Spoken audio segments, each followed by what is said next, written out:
There's a huge art festival happening in India with a lot of venues hosting a lot of art. But in one venue today, it was closed down because one piece was just too offensive to a group of Christian organizers. So a lot of Christian protesters came to this event, said, shut it down. This piece is too insane. So let's look at the piece right now. And I'm not gonna lie. Before we get any context, it is hilarious. I'm sorry, Christians. We don't know the context yet, but this is kind of funny. I don't know. I'm sorry. It is. Now we'll get into it. Maybe it is offensive. I don't know. Let's get into it. Now let's look at exactly what this is. For those of you who don't know, let me get the name right. It's called I might butcher it. The Kochi-Muziris Biennale. It's in Asia, India specifically. Now let's take a look at it. It looks like, oh snap, hold on, let's go back. It looks like a pretty cool venue. I think they host this every year. There are several venues, like I said earlier, that host this event. And it's normally pretty peaceful. There's nothing really happening. It's just artists showing off their stuff. But this year, an artist, Tom, the last name loses me, but we'll get it. This guy brings this piece to one of the venues, and the Christians just wasn't having it, bro. They found it was disrespectful to the Last Supper, disrespectful to organized religion. So let's get into it. This is the art festival. Okay, hold on. All right, so the Kochi-Muziris Biennale is Asia's biggest contemporary art exhibition, taking place in Kochi, Kerala, India, from December 12th through March. Now, it briefly closed one of its venues after protests erupted over a specific piece of artwork. The controversy centers around a painting by Tom Vatacuzzi. Shout out to Tom Vatacuzzi. He's stirring it up. Now, they may have a point. You know what I mean? Now, I'm not a big religious guy, but I understand if I was a religious guy, you know, I love my Jesus, and I love my The Last Supper is a classic painting by Leonardo da Vinci. Very classic painting. And let's go back to my boy Tom's painting. Of course, it is, some would say, paying homage to The Last Supper with its symmetry, with its figures. But of course, there's a naked woman here with her breast showing, and then the rest are nuns saying, you know, what's going on. Now, the Christian said this was out of pocket. But Tom was saying he wasn't trying to disrespect. He said he came from a family of Christians and he wasn't trying to disrespect.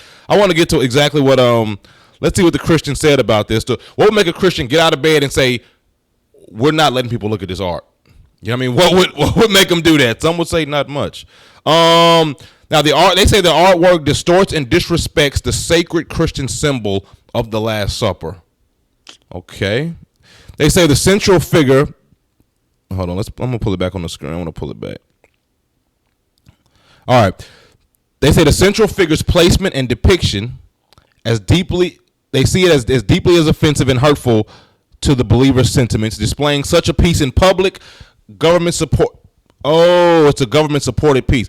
Government-supported cultural event without considering its impact on devotees is unacceptable. Okay.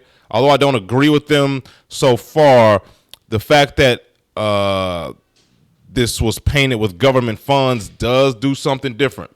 You know what I mean? Because if I'm at church and we're paying all our taxes and it's some of our money going to it, we don't want our money to disrespect us. So they do have some leverage with that. Now let's see what the artist is talking about. Tom Vatacuzzi, the painter, rejects the claim that his work was meant to insult Christianity. He says the painting wasn't intended as a depiction of Jesus Christ or a literal religious image. It was inspired by literary and theatrical sources, a poem called Natharki, and a historical figure named Mata Hari. Let's see if TikTok knows anything about Mata Hari. I don't know anything about her. Mata Hari. He says this is who the painting is about. The cruel story of Mata Hari. She danced for kings. Hold on. It says she danced for kings. She whispered to generals, and the world answered with bullets. She stood in front of Mata Hari. I don't want to play that and try to get flagged for it. I'm gonna just ask ChatGPT. Mata Hari. This is who the artist claims that he was painting it after. He said he wasn't trying to disrespect Christ. He wasn't trying to disrespect Christianity. He was talking about Mata Hari. Who is she? But yeah, dude, shout out to my boy Tom. Okay, I don't know what race this woman is. Mata Hari was a real famously controversial woman whose life sits at the crossroads of performance, sexuality, power, and espionage. She reinvented herself as Mata Hari, a stage name meaning Eye of the Day, after living briefly in the Dutch. She used to. I don't get it. Oh, she was a spy? Sometimes they give you too much information.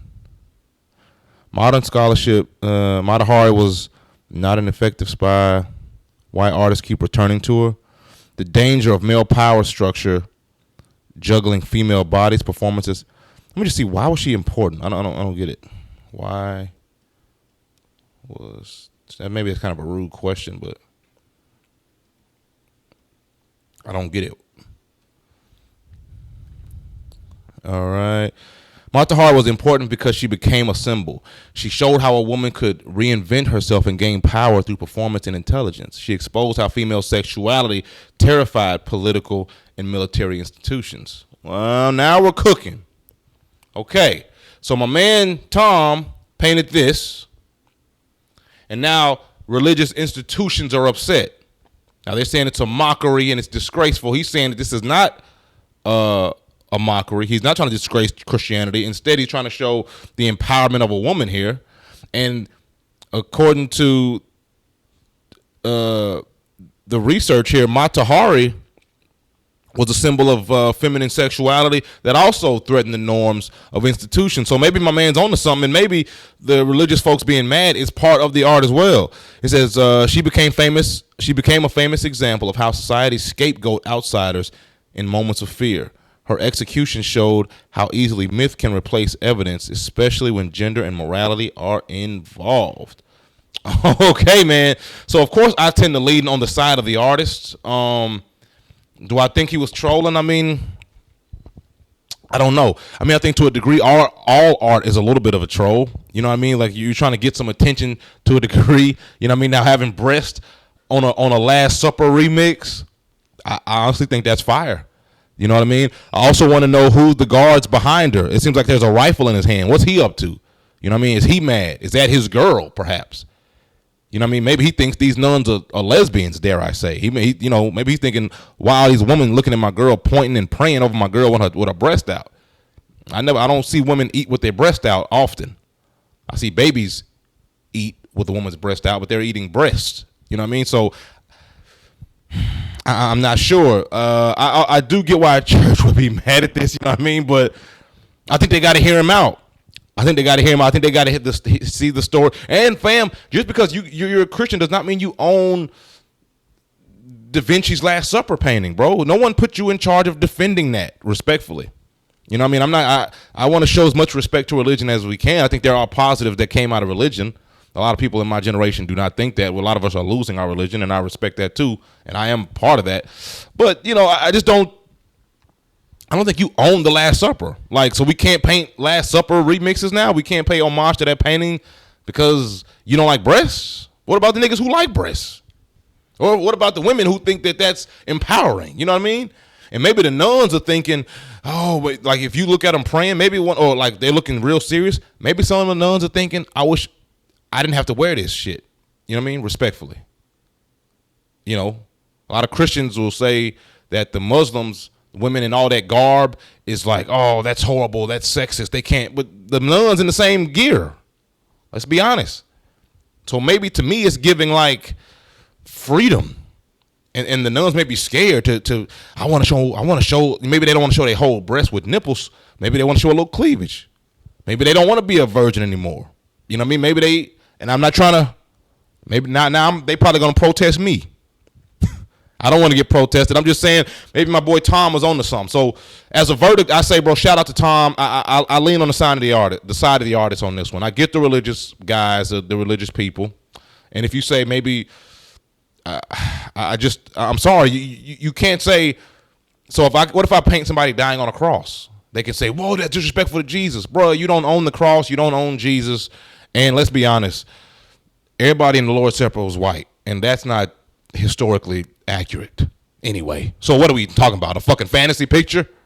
You know what I mean? Like, come on, fam. Let's be honest. Anyway, I'm your boy Josh Black. Thank y'all for tuning in, man. We're cooking out new content every day at Josh Black Live. That's the channel. Holla at your boy. Like, subscribe, comment. We need you here. We're cooking up every day. We're growing new subscribers. Shout out to all my new subscribers, by the way. And I'll see y'all next time. Peace.